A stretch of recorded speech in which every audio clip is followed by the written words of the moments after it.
programa de hoje a gente vai falar um pouco sobre os bancos digitais e a responsabilidade das fintechs. Na verdade, a gente em outros programas já falou um pouco, assim, ano passado, a questão dos bancos digitais, né? Quando a gente tratou de algum assunto bancário, financeiro. Mas o que que acontece? A gente vai falar especificamente dos bancos digitais e das fintechs, né, Fabrício? E o que que vem a ser essa fintech? O nome um pouco, às vezes as pessoas não estão acostumadas, né? Elas são empresas que usam a tecnologia para oferecer serviços financeiros, como crédito e outros serviços. Mas é importante a gente ter a diferenciação entre a fintech e os bancos digitais pelo seguinte: nem toda fintech é um banco, ou seja, muitas funcionam como correspondentes bancários que a gente vê normalmente aí nas cidades, não é? Ou fazem intermediação, empresas de tecnologia financeira. Já por sua vez, os bancos digitais, eles têm a autorização do Banco Central, ou seja, eles têm a mesma autorização que um banco físico tem, não é? E eles respondem como uma instituição financeira, o que as fintechs, por sua vez, não são consideradas instituições financeiras. Então a gente tem que ter bem isso em mente, né, para diferenciar essas duas. No fim, a fintech ali, ela é quase como um intermediário. Na verdade, ela vai Sim, um acabar pegando teu terceiro dinheiro, aplicar em algum banco efetivo, né? Mas ela faz esse intermédio aí seria do, um do mediador. consumidor e o banco, efetivamente. Mas, claro que aí, né, em decorrência disso, eles têm algumas regalias, né? Digamos assim. Sim, sim. Como eles levam toda uma gama de consumidores, eles conseguem, às vezes, um preço mais atrativo com o banco, conseguem negociar melhor com o Sim, banco e como tal. eles atuam especificamente nisso, né? É. Então, claro, eles tiram a margem deles, mas é importante a gente ter isso aí bem claro em mente, ou seja, que é uma fintech, né? Que são, como eu falei, elas não são consideradas instituições financeiras. E também elas não têm o que a gente chama de autorização do Banco Central. Ela, como tu falou, Fabrício, elas fazem uma intermediação, Sim, tem uma regra tem geralmente. uma série de regramentos assim que não se aplicam a elas por não ser considerado Isso, isso. um banco. E sobre a responsabilidade, a base legal da responsabilidade dessas instituições é o Código de Defesa do Consumidor, ou seja, elas respondem, porque na verdade a gente está falando de uma matéria de consumo. Tanto o banco como elas que intermediam a prestação de serviço, então elas seguem o regramento do Código de Defesa do Consumidor, não é? E falando em responsabilização, Isso frente ao consumidor, né? Porque a gente falou que eles são quase um intermediário, então não. sim, Deles com o banco não, mas do consumidor que contrata eles, né? sim, sim, sim, sim, Esse sim sim, é sim, o sim, Código sim, de Defesa porque a do relação Consumidor. da fintech com o banco não é uma relação de consumo. A Sim, relação de consumo é com, na verdade, a pessoa física, né, isso. com o banco. É interessante fazer essa ressalva. E, e quanto à questão da responsabilização, a gente entra naquela questão que a gente fala, também já falou em outros programas, a respeito dos bancos tradicionais e os bancos digitais. Qualquer problema que haja em relação a essa questão de consumo, falando, a gente tem a questão da responsabilidade objetiva, que a gente já explicou em outros programas o que, que vem ser a responsabilidade objetiva. Eu não preciso comprovar o dano, ou seja, basta eu como consumidor alegar que eu tive um prejuízo, o que tem que haver é o que a gente chama do nexo, né, de causalidade com o serviço, ou seja, eu só tenho que comprovar que aquilo ali me gerou um dano, eu não tenho que comprovar que a culpa é do banco. Isso tem a questão da responsabilidade objetiva, que a gente já comentou em outros programas, da mesma forma que nos bancos digitais e das chamadas fintechs, não é? Então, havendo prejuízo, a princípio tem direito ao ressarcimento, desde que haja a conexão, né, para o dano. Quanto à questão legal das fintechs e dos bancos digitais, o que eles seguem? Eles seguem a chamada Lei do Sistema Financeiro Nacional, não é? Que eu vou deixar o número da lei para quem quiser se aprofundar, que é a Lei 4.595 de 64, 1964. Ele segue também as resoluções do Banco Central e do Conselho Monetário Nacional, e, por sua vez, também elas têm que obedecer à chamada Lei Geral da Proteção de Dados, a Dados. LGPD, especialmente em caso de vazamento de informações, porque a gente está falando justamente da questão digital, não é? Uhum. Das redes. Então, ela segue esses regramentos que regem, digamos assim, essas instituições. E usando, na verdade, os exemplos do dia a dia de problemas que acontecem tanto com as fintechs como Os bancos com os bancos digitais. digitais. A gente já falou também em programas anteriores, não é? Que é o famoso golpe do Pix, né? Hoje todo mundo usa Pix, então tem as questões das transferências indevidas, contas inválidas, QR codes falsos. E aqui, ó, mesmo quando o golpe é praticado por terceiro, se houver falha no sistema de segurança, o banco fintech pode ser responsabilizado. Aqui eu dou até um exemplo pessoal meu, eu tive um problema com um banco, um determinado banco, de um Pix, justamente isso. Apareceu debitado o valor X lá na minha conta de um Pix, eu não sabia quem era, não fiz nada.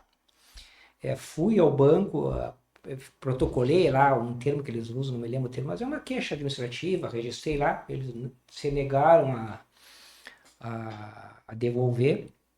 Na verdade, foram dois golpes. Eles fizeram uma transferência, engraçado isso aí pelo seguinte, eles fizeram uma transferência, um TED e um PIX. O TED, o banco disse, não, isso é responsabilidade nossa, me ressarciram e o PIX não teve jeito.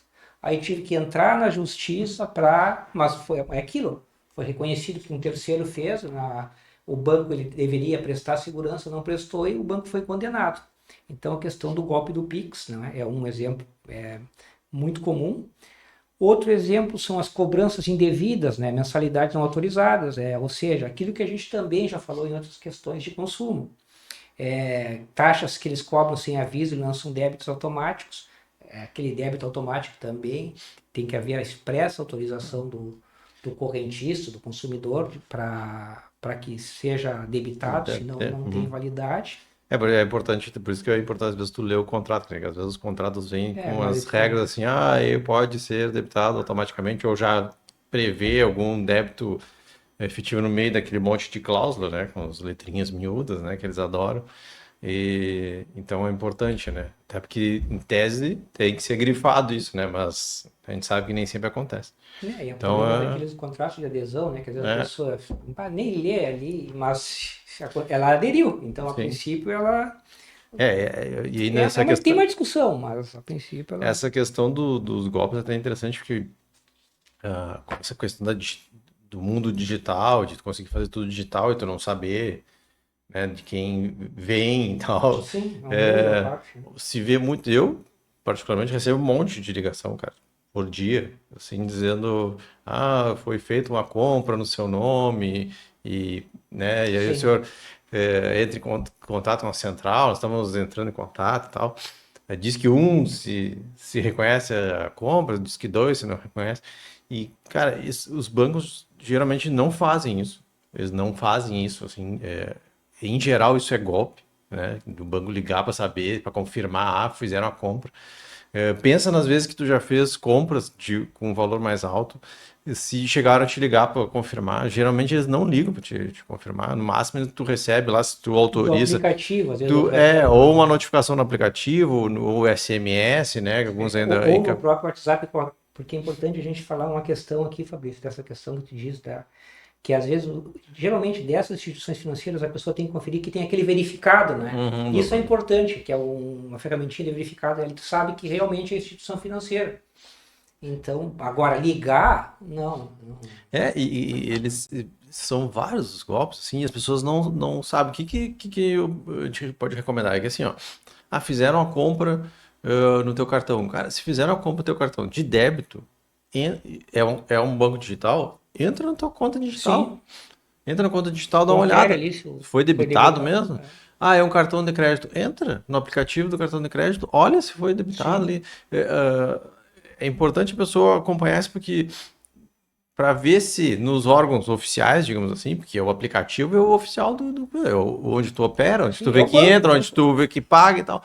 Olha lá para ver se realmente existe aquilo, não vai na onda dessas ligações e tal, dizendo que supostamente foi feita uma compra no teu nome cartão. sem que tu saiba. Porque, em geral, é golpe isso. Em geral, é golpe. Isso não E é é. interessante essa questão do golpe, né? Porque às vezes as pessoas, às vezes, eu acho que já deve ter casos também de pessoas que tu conhece, que são pessoas esclarecidas, preparadas, mas às vezes você pega num dia meio que tu tá tão, que tu cai no golpe, né? Então por isso que tem que ter esse cuidado realmente de verificar. E tem esses meios realmente, como tu falou, vai ali ver se foi creditado, se foi debitado.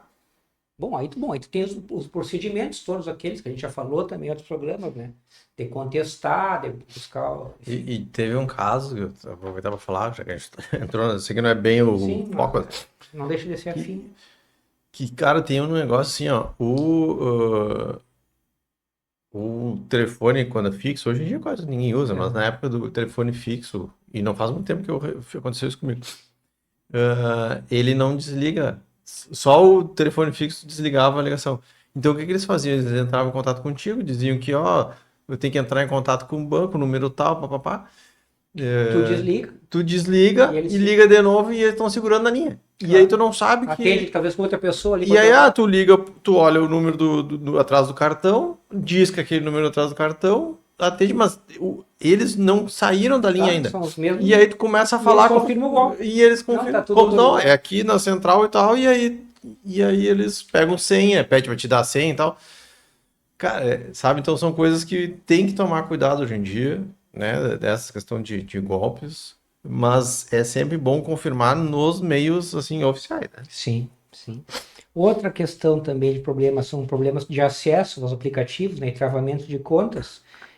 O que que acontece? Muitas vezes a pessoa, numa emergência, pode ficar impedida de usar o dinheiro, ter acesso a essa conta, pode ser responsabilizada, desde que a pessoa. É claro que nesse caso ela tem que provar realmente que ela tinha uma emergência e não pôde Sim, teve usar. um prejuízo, né? Teve um prejuízo. Nesse caso aqui, mas igual, pode ser buscado o ressarcimento. E também quantos vazamentos de dados e golpes, né? Uso indevido de informações, que é justamente aquilo que a gente falou da LGPD, que é a Lei da Proteção de Dados, né? Então, quando acontece isso aí, tem todos uns meios de tentar se responsabilizar pelo vazamento de que não pode haver, tem que ser protegido os dados, o sigilo, né? O Uhum. sigilo dos dados. Por outro lado, quanto à responsabilidade solidária, né, das parceiras, porque o que que acontece? Como eu falei, os bancos digitais são considerados instituições financeiras e autorizados pelo Banco Central, por sua vez, as fintechs não. O que que acontece? Quando tem um prejuízo, um golpe qualquer desses aí, mas quem foi a responsabilidade? É da fintech que intermedia uma transação minha com o banco, é do banco? Nesse caso, seja um, seja outro, a gente tem aquela que a gente já chamou de responsabilidade solidária, que também falamos em outros programas, ou seja, pode ter sido o banco que teve o problema, mas a fintech ela vai responder solidariamente e da mesma forma se fosse o inverso. Os dois vão responder solidariamente ao prejuízo causado ao consumidor, ou seja, eu posso acionar todos, inclusive. Uhum. Tem uma dúvida, digamos que é o banco A e a fintech C. Na dúvida, eu entro contra os Os dois. dois. Daí, bom, aí no processo eles podem, inclusive, mas responsabilidade é solidária. Por fim, como agir quando acontece algum imprevisto desses aí, né, que a gente falou agora? Registrar tudo, né? Prints de telefone, e-mails, protocolos de atendimento, que é o que a gente sempre fala nos programas, Questão né? da prova, né? Que a Questão gente da prova. sempre. Não basta tu ter sofrido o golpe, não basta tu dizer que sofreu o golpe. Mas, Tu tem que comprovar que realmente isso tudo sim, aconteceu por e mais que eu saiba que eu. por mais que seja verdade, né? O juiz não vai saber. Então Sim, tem que ter tudo isso documentado, né? O é, máximo possível. justamente. Tentar entrar em contato sempre com a SAC, né, que são aqueles serviços de atendimento ao consumidor que todas as instituições e órgãos têm que ter, e a ouvidoria, para tentar no primeiro momento resolver amigavelmente, digamos assim, né? Não conseguindo isso aí, registrar reclamação no Banco Central e no PROCON. O Banco Central, como eu falei, ele regulamenta e ele tem um canal de atendimento para queixas, né, das instituições financeiras.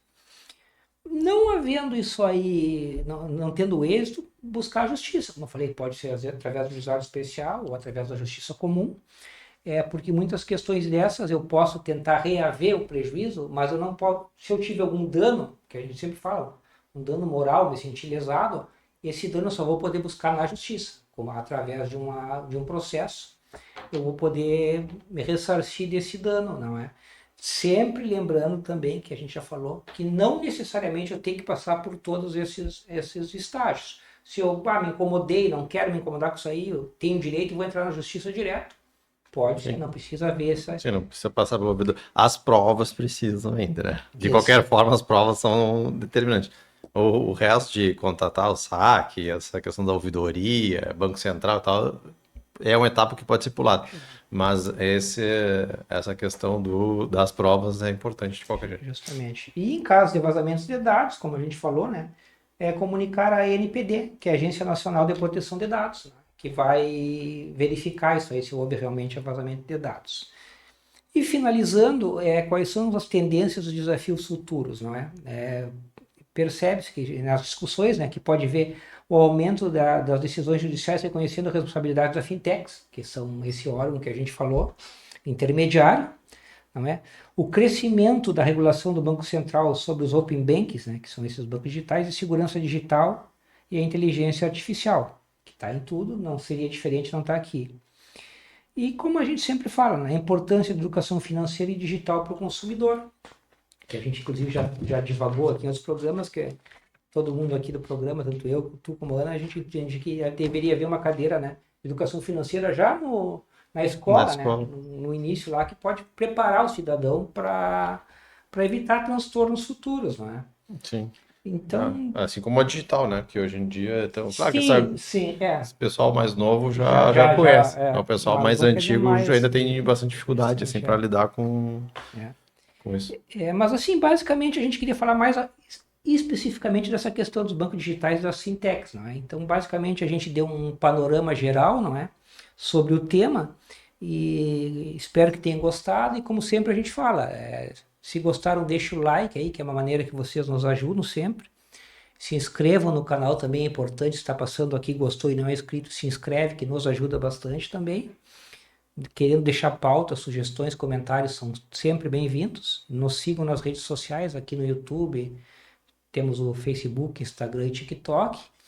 E agradecendo a todos e até uma próxima. Muito obrigado.